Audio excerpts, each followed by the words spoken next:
Good evening. This is quite the crowd, Larry. You should be happy about this. Welcome to the Coastal Studies Institute. Welcome to our Science on the Sound. We appreciate all of you coming out this evening. Those in this room, those in the other room, and those in the third room we're preparing. And all of you that might be online. I just have a couple announcements, and then I'll introduce our speaker this evening. First, let me introduce myself. I'm Reed Corbett. I'm the Executive Director here at the Coastal Studies Institute. And again, welcome and thank you for joining us this evening for one of our Science on the Sounds. I'll mention that we do have a Science on the Sound every month. So we post those in social media. Please take a look, pay attention. Our next one is February 20th with the feature presentation on North Carolina bats by Marissa Liverman of the Citizen Science and Conservation Specialist at the Outer Banks Center for Wildlife Education. So again, that's February 20th, same time, same place.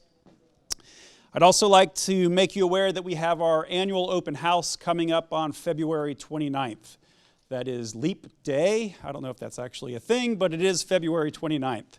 1 to 4 p.m. that Saturday, February 29th, our open house. All right, so now I'd like to welcome our speaker, Dr. Larry Tise.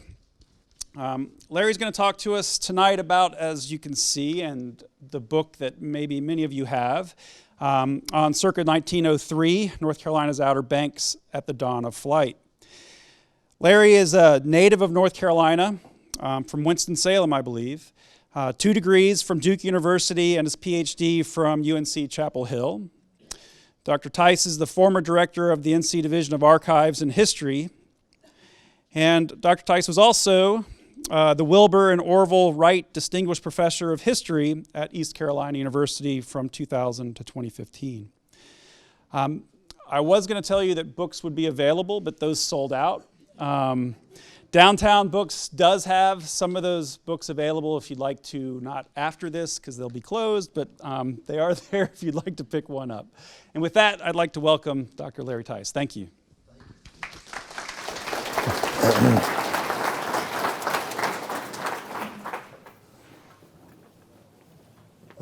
Thank you, Reed, and everybody at the Coastal Studies Institute. I should tell you from the very beginning that I taught a 2-hour class at East Carolina yesterday, and then I gave a lecture at the East Carolina School of Art, and by the time that was over, I had no voice. And my voice started returning at about noon today, so hopefully it will last during the presentation, but the voice that you're hearing right now is not the way I normally sound, but we'll do the best we can.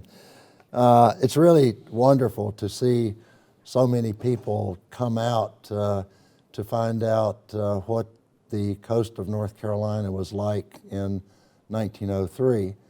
And during the course of this presentation, you will come to see that I have some unconventional findings about the coast of North Carolina. First of all, the only time the word Outer Banks appears in this book is in the title, because the word Outer Banks had not been invented in 1903. The airplane was invented in 1903, but not Outer Banks. The Outer Banks was something that came along later and was a term created by people who wanted to get tourists to come to North Carolina. And at the same time they invented the term Outer Banks, they also reinvented the term Lost Colony. And they also decided, well, if the Wright brothers flew here their first powered flight in 1903, well, we've got 2 pieces of history that Williamsburg does not have and Florida does not have. So why don't we create a tourist mecca right here on the coast of North Carolina? And so when you drive up and down 158 on the coast, you'll see the fruition of that dream of creating a tourist mecca. But in 1903, the coast did not look anything like what it looks like today. So, see if we can make this work. This book is sort of an elongated meditation on the Carolina coast. I grew up in North Carolina. I was a landlubber from Winston-Salem, and our family came to Nag's Head from time to time. And it didn't look anything then like it does now. And I read my first book about the Wright brothers when I was a kid, and went to the Wright brothers Memorial. Our family also went to Washington, D.C., and I saw the Wright brothers plane hanging in the old castle building there. Then that was in the 1950s. And as I read about the Wright brothers, I realized that the Smithsonian did not recognize the Wright brothers as having the first successful flight until 1942. And at that time, the Wright brothers' plane, which is now in the Air and Space Museum, was in the National Science Museum in London, England. So if you wanted to see the Wright brothers' plane anytime up until after the end of the Second World War, you would have had to go to the National Science Museum in London. And that was because the Smithsonian did not recognize the Wright brothers as having the first powered flight. You can ask me about that later, if you would like. All right, where do I have to point this? Okay. There must be a place I have to point this to make this work.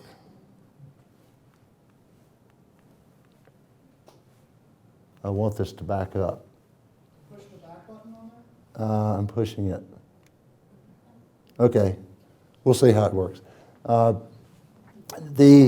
What generated the idea for this book was something that gnawed at me from the first time I read a book about the Wright brothers when they came to North Carolina. When Wilbur arrived in Elizabeth City in 1900 on the first trip, he said no one in Elizabeth City seemed to know anything about the place or how to get there. He was talking about Kitty Hawk. Nothing could have been further from the truth. There was nobody in Elizabeth City who didn't know where Kitty Hawk was. The problem was that Wilbur didn't know where he was, because Wilbur and Orville had never seen an ocean before. They'd never been around water. They grew up in the middle of Ohio and Indiana, and they didn't know what to do about an ocean. And they also didn't know what to do about all the sand that they encountered here. I wanted to draw your attention to a map that was created in 1902, the year before the title of this book, and just wanted to point out a few things. If you came to this area in 1903, you would find a whole series of life-saving stations up and down the coast. You would find lighthouses up and down the coast. Has anybody ever seen those lighthouses? But you would also find a load of river lights. That's a river light. That's a river light. There's a river light right there, and down there. There were many, many more river lights than there were lighthouses. In addition to that, you would find a canal that came down into what is now Powell's Point, or across Powell's Point. This is the Albemarle-Chesapeake Canal, which was completed in around 1859 before the Civil War. And you would also find another canal the Dismal Swamp Canal, which came down to Elizabeth City. And those canals were operating extremely well in 1903. You would also find train tracks. And train tracks that came down to Edenton. Those train tracks are still there today. And those tracks connected the coast of North Carolina to the rest of the world. You wouldn't find any inlets or outlets particularly, because by 1903, the people on the coast of North Carolina had given up on any thoughts of trying to get access to the ocean. In fact, they called these the barrier islands, not the Outer Banks, or they called them the sandbanks. And they viewed it as a limiting thing, not from getting from the ocean into the coast of North Carolina, but they viewed it as a wonderful natural barrier that created what I call throughout this book an inland sea. I mean, we call them sounds, but if you're in the business of trying to do transport, the sound area is actually a sea. And so in 1903, when the Wright brothers came to North Carolina, the Suez Canal had been finished, the Panama Canal was in the process of being built, and Canada was building a St. Lawrence Seaway. And so everybody was trying to learn, how can we use the waters that are inland to navigate and to move around? And so the reason why the term Outer Banks was created is because by 1903, people were looking out to the Outer Banks and not looking at the Outer Banks to come from the ocean to North Carolina. So it became an outer limit to North Carolina. So you have to turn your head around a little bit to think in a different way. So one of the arguments I make in this book is that the coast of North Carolina in 1903 had the most advanced and sophisticated infrastructure and transportation network of any other place in the world. It was not a lost area. It was not at the ends of the earth. In fact, it was totally connected to the rest of America. We'll come back to that idea as we move along. I couldn't have done this book without discovering a whole bunch of photographers whose images hadn't appeared before. And I also had to think about the media as the tool of this book. So instead of thinking about documents, you think about other types of materials: maps, photographs, postcards, cyanotypes, lantern slides, glass plate negatives. You may not have heard of some of those terms, but in 1903, postcards had just recently been invented, and people were putting images on postcards. The Wright brothers flew in Le Mans, France, and it's the first place they flew overseas. And I went to Le Mans to celebrate the 100th anniversary of their flights in Le Mans. And the first thing they told me is, "Did you know that postcards were created in Le Mans?" And the first great use of postcards was to do postcards of the Wright brothers flying in Le Mans. And if you look at postcards, which I love to look at sometimes, you will find that there are thousands of postcards from France in that period of time, 1908, which is when they first flew there. Cyanotypes is like a blueprint that you do for building construction. lantern slides, I'll show a little bit more about that. Glass plate negatives. The Wright brothers, when they came to North Carolina, all of their photographs were made on glass plate negatives. They put emulsion on glass, they exposed the glass, they put it in a box, and they didn't know until they got back to Dayton in their photography lab whether they actually had a picture or not.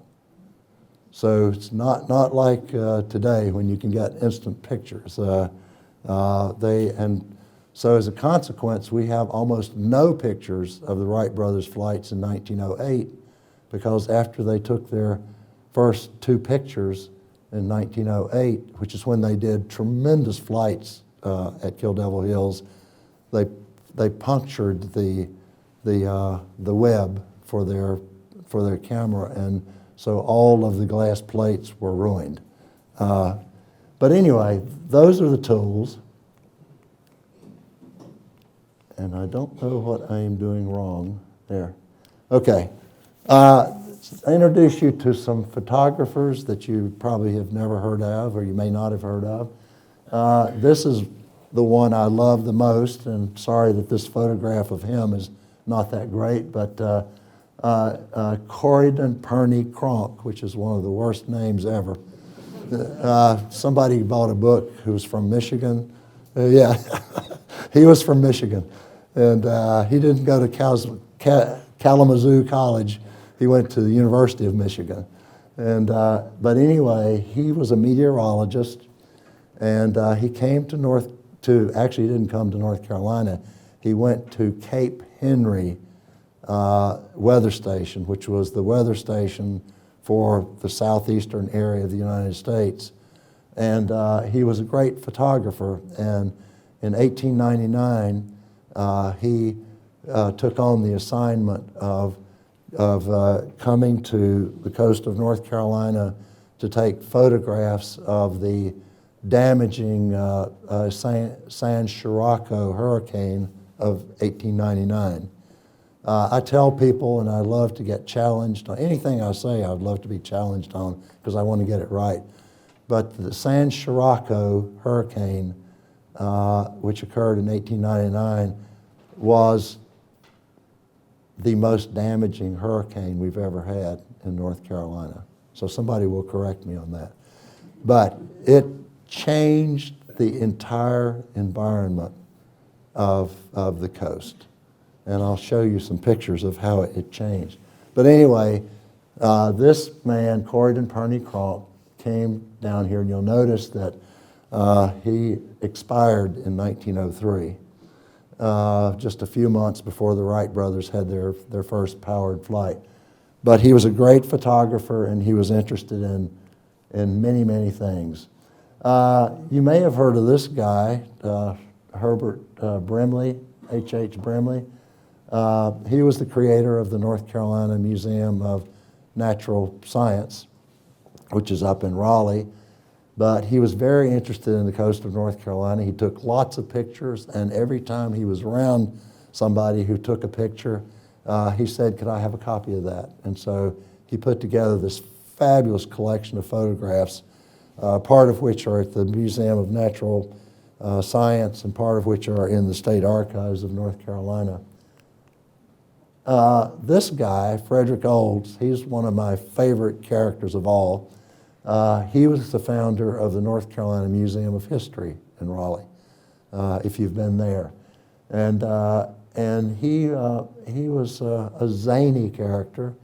He was a journalist. He liked to dress up in Confederate uniforms, even though he didn't serve he was a little bit too young at 7 to fight in the Civil War, but in any case, he was a zany character, and one of the chapters in this book is devoted to a trip that he made up the coast of North Carolina.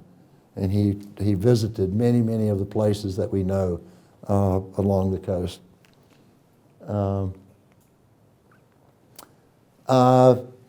Lauren Wright. How many Wright brothers were at Kill Devil Hills?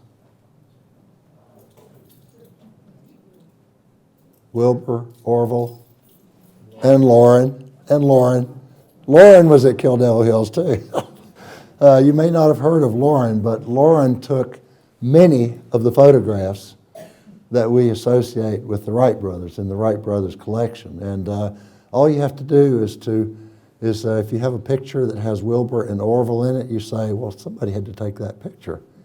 And who took that picture? And you start checking around to see, well, Lauren made a lot of the photographs that we call Wright brothers photographs. He wasn't there all the time, but he visited them almost every year. In fact, you recognize this picture of the Kill Devil Hills Lifesaving Station? Like, oh yeah, right. Okay. Well, Lauren Wright took this picture. So whenever people say, "Oh, was that a Wright brothers photograph?" you can say, "Yeah, that was Lauren who took that picture." One of my other favorite photographers, and I discovered his photographs too, is James Hare. James Hare was another zany character. All of these photographers were zany characters, and James Hare became absolutely famous because there was a war, I believe it was in 1902, in which Japan attacked Russia, and Japan beat the daylights out of Russia, and James Hare got the assignment of traveling with the Japanese army as it pummeled Russia.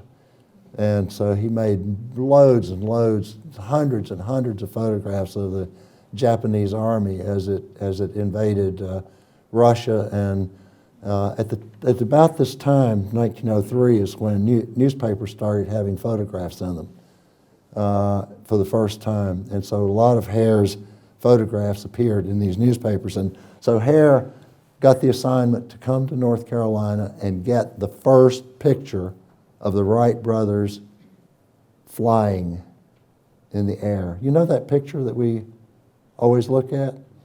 The Wright brothers didn't reveal that picture until 1908. And before they revealed that picture, James Hare came to Kill Devil Hills and took a picture of the Wright brothers flying. And the Wright brothers immediately said, "We flew back in 1903. And so they revealed the picture of their 1903 flight for the same time. So Hare got the first picture. I found James Hare's photographs of the Wright brothers. They're in not glass plate negatives, but lantern slides. And this is what a lantern slide looks like, 3x5 basically, and you had to have a projector like this with a candle in it to show those lantern slides. So fortunately, James Hare put together a lantern slide show of his trip to get a photograph of the Wright brothers. But as I suspected, when I found out that he was the photographer, he must have taken other pictures of the Outer Banks. See there, I slipped up and said Outer Banks. and so I was right. I found his pictures at the University of Texas.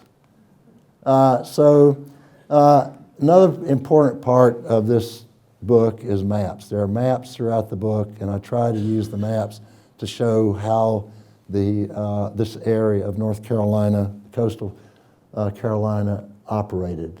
And one of the most interesting maps I found, and I haven't found another copy of it, but it was an official government map. It must be other copies, but I found this map in the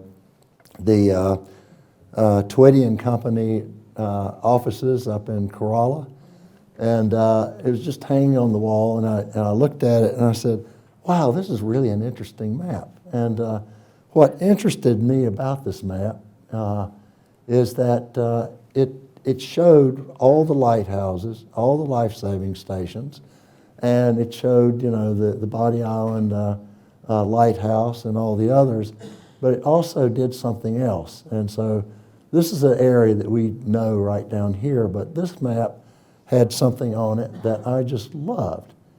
It showed the extent of the light of each lighthouse, how far out it could be seen. And as you can see, the light patterns from the lighthouses overlap each other. So theoretically, and perhaps actually, there was no point along the coast that a light would not be seen from the ocean side. However, there's something else very interesting about that, is that those lights, they don't just point out, but they go all the way around. And so they serve as points of navigation, not only to the ocean, but also in the inland sea. And so if you've got river lights around the sounds, and you've got these lighthouses, the lighthouses light the inland as well as the ocean. And so what you end up with is a whole inland sea in an area that is illuminated, and you can see to navigate 24 hours a day. That's very important because the commerce in this period on the coast of North Carolina was intense, it was lively, and it went on 24 hours a day. I'm going to talk more about that. This is what a river light looks like. They were all over the place, and they looked weird. They were out in the sounds, and just like the lighthouses, the river lights had lighthouse keepers, and usually families lived in these lighthouses, in these river lights. And it's interesting, but when Fred Olds did his trip, he stopped at some of the river lights and would say, "You got anything interesting up there?" And one of the river lights he stopped at, and they said, "Yeah, we just got a load of bananas. How would you like a banana?" So they threw down a banana to Fred Olds, and just, "What's happening? What's the weather going to be like?" And the lighthouse keepers, they would know if there's storms coming or whatever. It's a very interesting system. This is the Roanoke River light, which was at the mouth of the Roanoke River.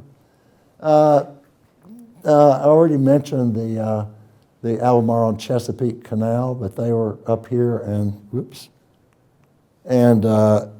connected this whole area to Norfolk, Virginia.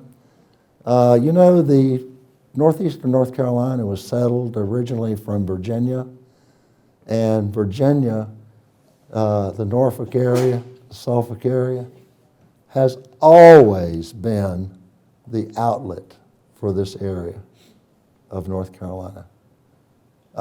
This area of North Carolina has never been oriented toward Raleigh, except when they want money from the state. This area of North Carolina has always been oriented. I can't tell you how many people I have met around these areas. And I'll say, "Well, where were you born?" They'll say, "Manio." And I'll say, "You grew up here?" "Yeah, all the way up until I went into the Navy." And I was up there in Norfolk in the Navy, and then I came back here and got married, or I worked in the shipyards up in Norfolk. But this area has always been oriented toward Norfolk, and never more so than in 1903. I mean, I started thinking about this when I started reading newspaper articles about the Wright brothers at Kitty Hawk and Kill Devil Hills. And the North Carolina newspapers had almost nothing about the Wright brothers while they were here. And so all of a sudden it occurred to me, well, the newspaper of record here was the Virginian Pilot. And so then I started going through the Virginian Pilot, and that's where all the news about what the Wright brothers were doing went out. And so this area has always been oriented in this way. I call it a clockwork coast, and it was a clockwork coast. It was so good that in December of 1903, when the Wright brothers' shafts on their planes on the 1903 flyer broke, Orville could leave Kill Devil Hills he could go back to Dayton. He could make steel shafts as opposed to aluminum, which is what they made their original shafts out of. And he could get back to Kill Devil Hills about 7 or 8 days later. And he could go and make them and come back. The Wright brothers could get on a train in Dayton at 6 o'clock one morning, and the next day they could be in Elizabeth City going over to Kill Devil Hills and Kitty Hawk. It was a tremendously good system. They could also write a letter back home to Dayton, and they could take it over to the Kill Devil Hills life-saving station and put it in the mail, and the letter would not arrive the next morning in Dayton, but it would arrive without fail the next morning. I mean, the mail system was just unbelievable how well it's connected. There was a telegraph system as well. However, the telegraph system on the coast of North Carolina went from life-saving station to life-saving station. It was a self-contained telegraph system, but when the Wright brothers started coming back, there were the Weather Bureau also had a telegraph system. And in fact, after the Wright brothers did their first powered flight in 1903, they went to the weather station in Kill Devil Hills, not the Black Pelican, but the weather station that was across the street, which is no longer there. And they sent their telegraph back to Dayton saying, "Successful flight, we'll be home by Christmas. Call the press."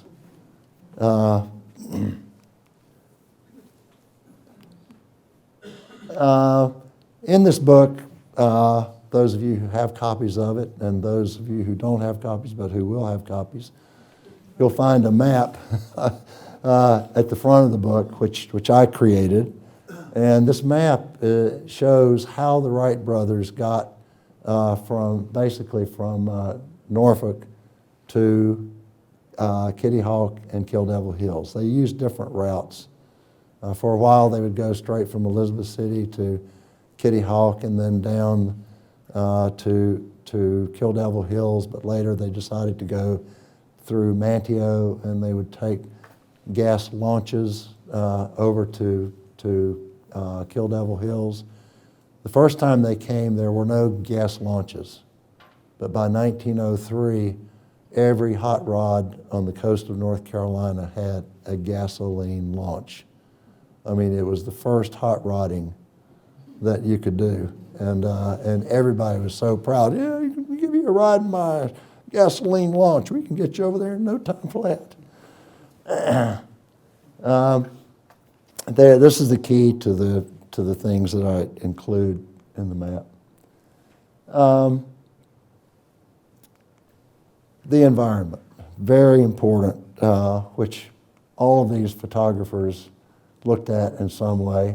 This picture is very interesting. I did a previous book called Hidden Images in the Wright Brothers Photographs, and I wrote a caption saying, well, the Wright brothers didn't know what they were doing because they were trying to take a picture of their flying machine, which is right there, but they didn't aim the camera correctly.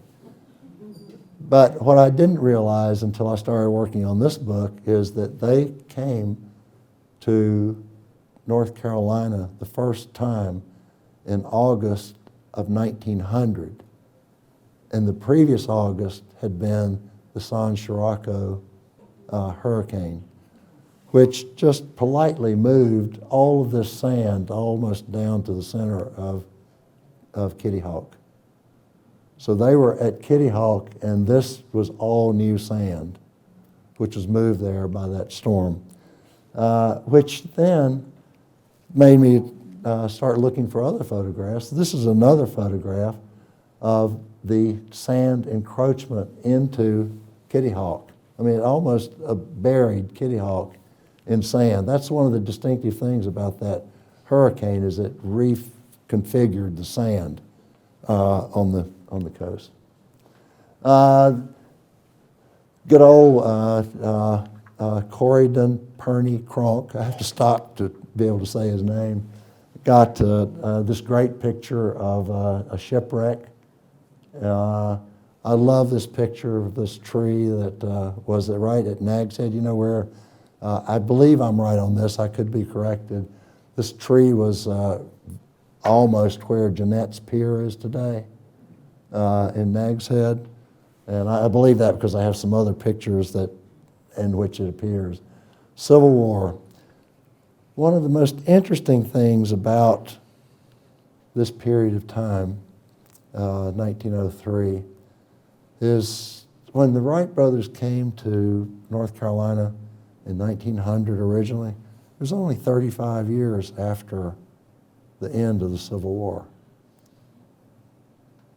I mean, there were still veterans all over the place who could remember the war, but you know, the Civil War is hardly discussed in any of the literature, in any of the letters or diaries of Wilbur and Orville Wright. And they wrote thousands and thousands of letters, but they never talked about the Civil War. And it was like, you have to understand that in this area, the Civil War was a very divisive event. Not divisive between the Union and the Confederacy so much as a divisiveness between neighbors. Because half of the people in this area of North Carolina fought for the Union, and the other half fought for the Confederacy. And so it was a war between neighbors. You know, you usually talk about the Maryland and Kentucky, you know, the border states, but Eastern North Carolina was a border state. It was, and when the Freedmen's Colony was created near Manteo, that's after the Union took over the area and slaves fled from plantations and came to Manteo. Well, that's another long story. But it's hardly remembered, but this one guy, and I do have his name, but I can't remember it right now, from Manteo, was celebrating his service. Somebody may know who this man is, in the Union Army.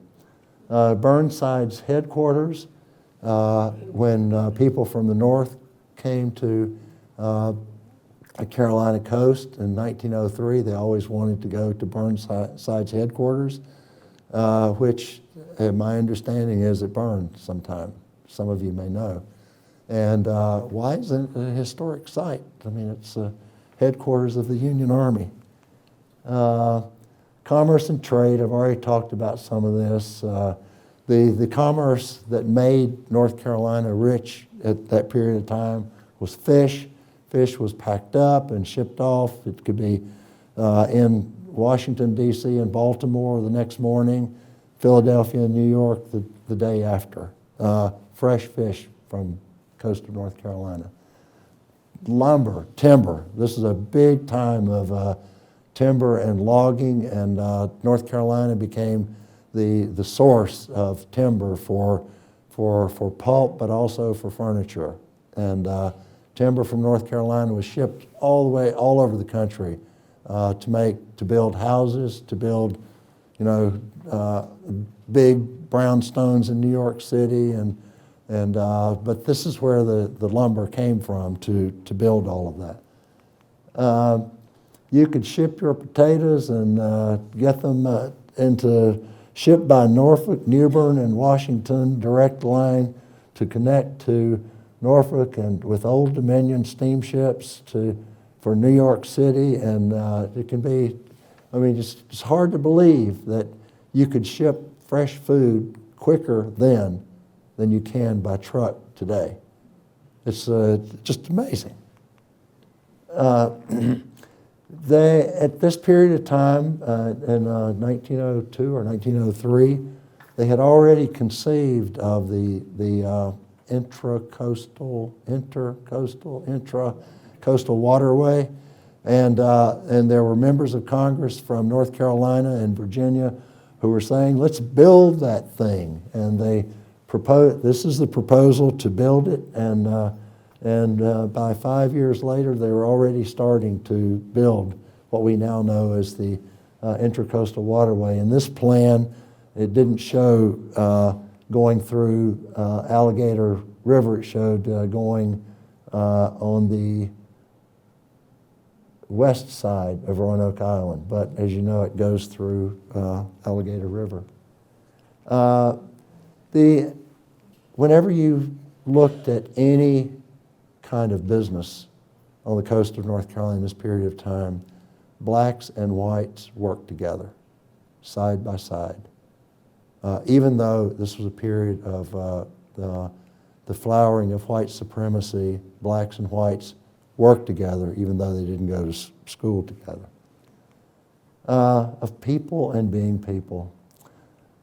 This is a tranquil house, and this is just a classic photograph of a family or a couple of families going out and getting their picture taken at the tranquil house, and you know, they're not looking at each other, they're not in rows, they're posing at strange different angles, but they got their guns with them, and it's just people being people. You know? This is another Kronk photograph, which I just love, and this is people getting in their Sunday clothes, and this is at Chickamaucomico burying ground, and but all of the stones or the tombstones were made out of wood basically, and Fred Olds talked about the beauty of these burial grounds, which are all up and down the sandbanks, and I just love how Kronk got these people to pose for this picture. They're not in a group; they're doing things, and my other favorite guy who got the picture of the Wright brothers' first flight, he was interested in blacks, and so he took this picture of a family in Manteo, dressed up, going to church. This is a family going out on Sunday afternoon in their boat. They catch fish during the week, and on Sunday they go on a family outing. Of frolic and pleasure. The coast of North Carolina became a place for people to go on vacations very early. By the 1840s, people from Elizabeth City and Edenton and so on were going to Nag's Head, and so Nag's Head became a place on the coast. You're familiar with the painted aristocracy, the wooden houses that are at Nag's Head. They were all built very, very early. But in the period of time that we're talking about, 1903, is when hunting lodges were built all up and down the sandbanks. And interestingly, I've been through the books of a lot of these hunting lodges, and almost all of them were built by the CEOs of companies in New York and Philadelphia. And they would come down, they wanted to hunt, around Thanksgiving, now we have the hunting season, and they would come during the hunting season to shoot ducks. And this is actually a hand-drawn map by a group of people who were architects in Boston.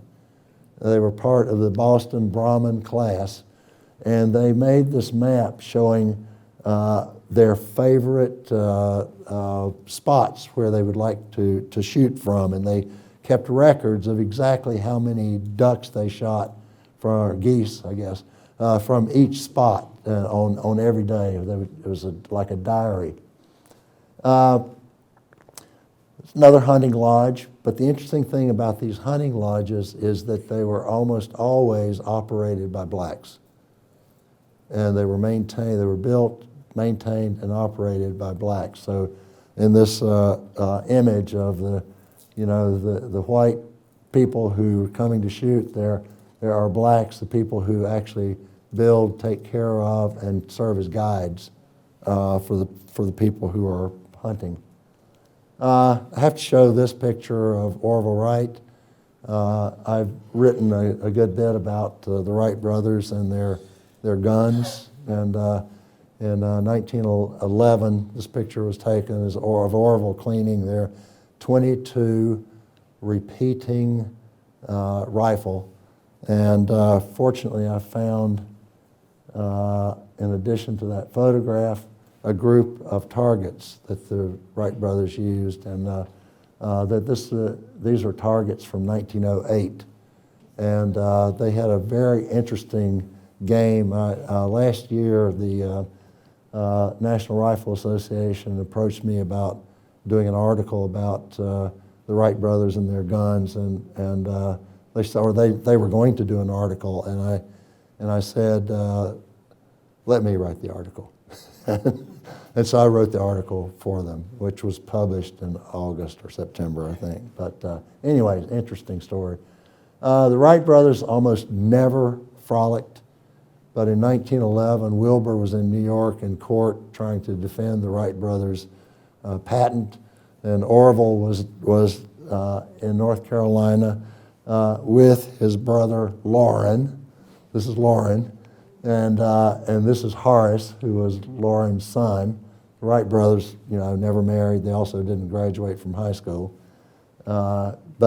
Anyway, this is the only time you ever see a picture of the Wright brothers frolicking, and it was only because Wilbur was not there. He would never have allowed it. People and prejudice. One of the things I explore in this book is 1903 was the period of time in which white supremacy was emerging. And in these photographs and in the book, I try to explain the unbelievable contradictions about white supremacy and what's going on in these photographs. These were kids, 1908. They were in a house between Manteo and Fort Raleigh. And James Hare just took this picture of these kids standing in the doorway. This picture was taken by Perney Cronk. He was very interested in blacks and how they lived and their schools and so on. And so he took this picture of a black family in their house, and architecturally this house is very, very interesting because almost no pictures were taken of houses like this from this period. But he also went to schools. Now, 1899, 3 years after Plessy versus Ferguson, which said that separate but equal schools were fine, already in 1899, blacks were organizing to have superb, first-rate schools. The teachers were all college graduates. They were black teachers. They graduated from the many North Carolina colleges that were created by churches after the Civil War, and they were the best teachers you could ever imagine. So even though the schools were separated after 1896, the black schools, even though they had very poor funding, the schools were superb because of the great teachers. And I don't know whether, there are several pictures of schools in the book that you can look at. History and mythology. I mentioned that, Fred Olds, who created the North Carolina Museum of History, and fortunately for me, in 1908, he took a trip, which he called, I think he called it a jaunt up and down the eastern North Carolina or something like that. But I retitled it A Jaunt Around the Carolina Coast in 1908. And Olds, on this trip, he went from Raleigh, he went by train, down to Wellington. He visited Orton Plantation. Then he went up Jacksonville. He went to New Bern. He went through the canal that connected New Bern to Beaufort. And then he went through the inland sea to spots all the way up on the inside. And he described in this jaunt what a great wonder this area was of North Carolina. And he talked about the people, and it's so weird because, I mean, there are many odd things about his trip, but one is he talked about all the blacks that were encountered by him and his group as they were going through this long trip. You know, it was a 10 or 12 day trip, or maybe longer, I can't remember. And he talked about the black postman and the black this and the black person who helped here and the black pilot and so on.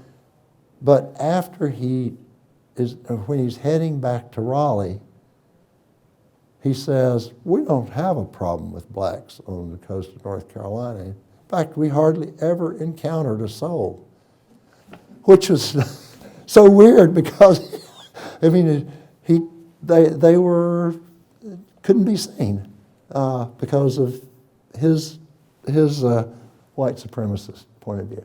Well, anyway, in 1908, the weirdest thing happened.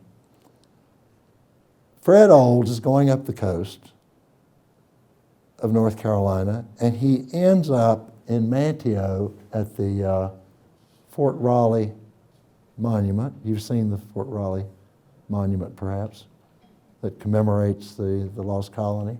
It's right behind the Visitor Center at Fort Raleigh. By 1908, the story of the lost colony was becoming a great mystery. It hadn't been a popular mystery before that time, but it started becoming a great mystery, and a lot of people were talking about it. And so whenever out-of-towners came to Manteo, they would all want to go over to Fort Raleigh. So these are two of the reporters who came to cover the Wright brothers' flights. And they were here about May 8th or 9th, something like that. And they stayed at the Tranquil Inn, and they went over. Wilbur and Orville Wright stayed at the Tranquil Inn. But also, by May 20th in 1908, there was an event at this monument in which Virginia Dare was sanctified. That's my term. She was sanctified because on May 20th, 1908, the white supremacists in North Carolina decided to take advantage of the fact that Virginia Dare was the first white person born in the territory of what became the United States. Not the first English person, but the first white person, which fit into the lore. And all of a sudden they started worshiping Sir Walter Raleigh as, you know, the great creator of America. And so anyway, Sally Southall Cotton wrote her book about the white doe, celebrating Virginia Dare right at this time. And the interesting thing to me about 1908, have you ever read any stories about searches for the lost colony? Recently? Yeah? Well, in 1908, everybody knew where the lost colony was. And it was agreed upon. So I don't know what we're doing now, because 1908 they knew. All the historians, even Sally Southall Cotton, everybody knew where the lost colony was. And what happened to the lost colony? Because, Sally Southall Cotton, she was a great popularizer of North Carolina history, a leader of women's groups. She was a fantastic person. I gave a talk at Farmville Public Library a couple of months ago. And in the Farmville Public Library, they said, you know what, we have a letter from Sally Southall Cotton that we'd like to show you. And so it's dated May 20th, 1908, which was the day that Virginia Dare was sanctified. And it's interesting because this letter is from Sally Southall Cotton to Stephen Weeks, who was a great North Carolina historian located at Trinity College, which is now Duke. And Weeks, who was not a stupid historian, he was a good historian, studied the descendants of the lost colony and confirmed that they lived in Robeson County, North Carolina. All historians in North Carolina agreed. The General Assembly of North Carolina agreed. No archaeology was needed. It's really weird. It's really weird, but that they really believed that. And so Fred Olds took a little jaunt right down to Robeson County. And at that time, they were called Croatan Indians because the colony moved to Croatan. And Fred Olds said, well, this is the way they live today in these interesting log cabins. This is a school that he visited at Pates. This became the University of North Carolina at Pembroke, as they call it. And Fred Olds gave a talk to the students at this school. This was the Croatan Normal School at Pates in 1908. And he said, according to Olds, the students bore tints ranging from the deep copper color of the Indian to almost a perfect white. And the theory was that the whites were the descendants of the people from the lost colony. But it's just amazing. You can check any of the great historians in the period of time, and they all agreed. Well, anyway, I stand by that monument sometimes. It's like, what is going on down here in the coast of North Carolina? And I just contemplate, well, I don't know. I'll just keep on contemplating it for a long, long time. But anyway, that's my contemplation. So just to summarize very quickly, the arguments I'm making in this book is that the Wright brothers are dead wrong about nobody knowing where Kitty Hawk was. Everybody knew. The terms Outer Banks and Graveyard of the Atlantic had not been invented in 1903. The North Carolina coast had a superb world-class infrastructure which made it linked to the world completely. And the Wright brothers they loved finding how well it was connected, and they used it through all of their experiments. The North Carolina coast was immediately accessible to every city on the east coast of the United States, and almost immediate, almost as quick as Prime. Maybe not quite as quick as Prime, but almost as quick as Prime. The North Carolina Sounds had become an inland sea connected with Norfolk on the north, Beaufort on the south. The train system was extremely efficient. The trains actually went everywhere, not just Amtrak routes up and down the coast, but they went everywhere. You could go anywhere on a train. White supremacy had taken hold completely in North Carolina. And at that event on May 20th in 1908, Francis Winston, who was the Lieutenant Governor of North Carolina, who made more speeches at the dedication of Confederate soldier monuments than anybody in North Carolina, announced that North Carolina had solved its racial problem because the Indians had been banished and the Negroes, as they called them at that time, were under complete control. And so we could go on building our white civilization as Sir Walter Raleigh had always intended it would be. And lastly, that at least at that time, they thought the lost colony had been found. That's it.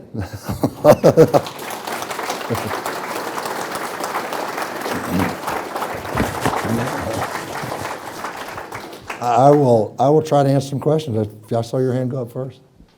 You say most of the authorities agreed in 1908 that the descendants of the lost colony were in Robeson County. Yes. How did the Lumbees feel about that? Did they agree? How did the Lumbee feel? Dr. Tise, can you repeat the question? Oh, okay. The question was, how did the Lumbee feel about the lost colony being found in Robeson County? Well, see, that's one of the complications because North Carolina, at the same time it was suppressing blacks and Indians, once the theory was developed that the Indians in Robeson County were descendants of the lost colony, or they thought they had discovered it, they were called Croatan Indians. They took on the name Croatan. And so, fallaciously, what are now called the Lumbee Indians were at that time called the Croatan Indians. And so they were the beneficiaries because the state of North Carolina recognized the Croatan, which are now the Lumbee, as being containing the descendants of the lost colony. So they But had a reason to disagree with it? No, because they didn't want to go, the Lumbee then did not want to go to school with blacks. And they wanted their own schools. And they were arguing that they had a cohesive Indian community, which they argue today too. And so they wanted their own schools. And so they went to the North Carolina General Assembly, and the North Carolina General Assembly said, "You're descendants of the lost colony. So therefore, we will give you a special status." So that's how Pembroke come about. It's a school system in Robeson County, but it also extended to Sampson County, just for Croatan Indians because they are the descendants of the lost colony. It's weird thinking. It's a very complicated story. There's another hand back here. Yes, sir. We can wait for the microphones or online. All righty. Oh, can you say anything about the railroad that was built just north of Frisco, North Carolina, between Buxton and Frisco, that was built to take lumber from that area across To the landing. across the Sound? Wow. I didn't know about that. However, it was very common for timber companies then and now to build temporary railways. And if you go around mining operations, temporary railways. In fact, the North Carolina State Capitol, when it was built in 1835 or something like that, they built a railroad to haul the granite from the granite source to where the state capitol is. When Duke University was built, they built a railroad to take the stone, there in the 1920s. I lived down the street from Girard College, which was built in 1831. They built a railroad to bring in the stone for that. So yeah, temporary railroads were frequently built. But I don't know about that one. Well, this is a short railroad, only about Yeah. a mile long. Yeah. It went from what's called the Buxton Woods Yeah, to the Sound. I'm not surprised, but I hadn't heard of that. Yeah. If there are other questions, we can take a few more.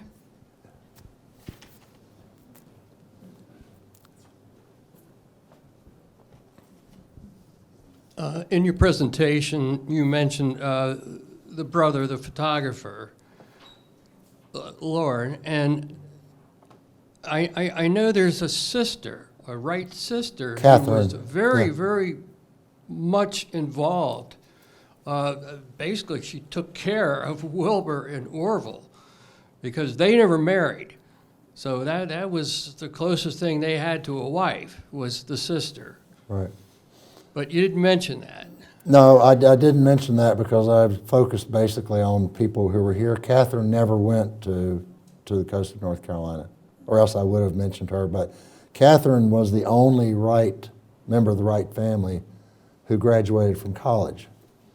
Wilbur and Orville did not graduate from high school, and she went to Oberlin, and she was a trustee at Oberlin. The Wright brothers, Wilbur was a dreamer.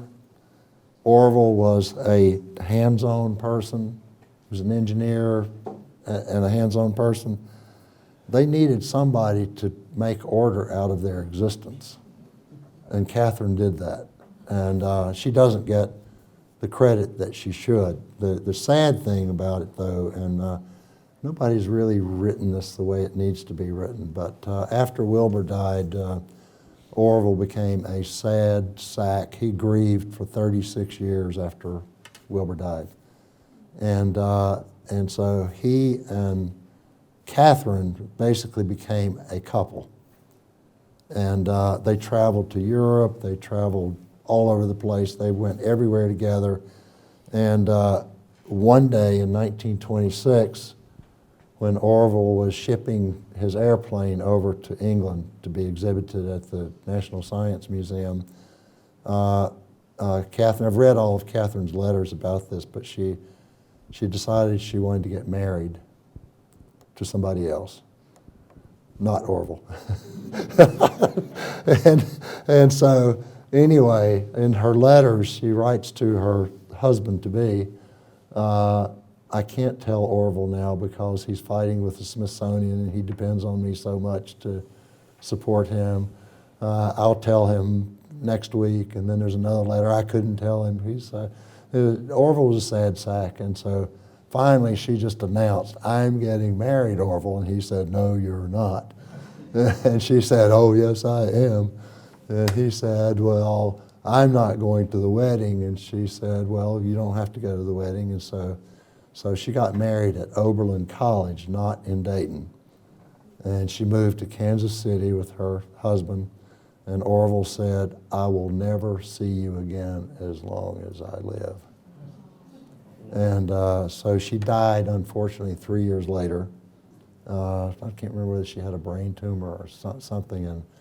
And Lauren, the brother Lauren, went and got Orville and said, Orville, you are going to see Catherine. And so he took Orville to Kansas City, and he got there right before she died. But she was a crucial member. She was the umpire. She was zany. She taught Greek and Latin in high school. Next, we have a question from our online audience, and they ask, has your forward-looking view of the Outer Banks changed after conducting historical research for circa 1903? My forward-looking? That's what it says. You mean from now or forward from 1903? There's a lot happened after 1903. I'm not sure I understand, but I guess I would. I guess the questioner is asking about from now on, and I share the views of the people who understand the geology and the environment that we got to get with it and understand, what nature is trying to do to the coast of North Carolina, and I don't see how we can sustain all of the construction that has occurred. We need to stop building bridges and start using ducks. You familiar with ducks? Yeah. If you go to Philadelphia, there are ducks all over the city. Taking people around. They're Second World War vehicles that can go through water yeah. That's my solution. And we have time for one or two more questions. Okay.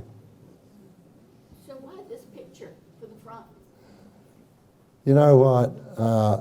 I can't answer that, except that I proposed a picture for the front, and I can't remember what it was now. And so it's published by the University of North Carolina Press, and they have designers with designing ideas. And so they sent me an email one day, and they said, well, we finished the cover of the book. Hope you like it. And I looked at it, and I thought, I never would have thought of that picture as the cover of this book. But I like it. I like it. I mean, I thought it was really good because it shows the spirit of the Wright brothers, just taking some time off. Like I said, Orville would never have allowed it to happen. Wilbur would not have allowed it to happen. Any other questions?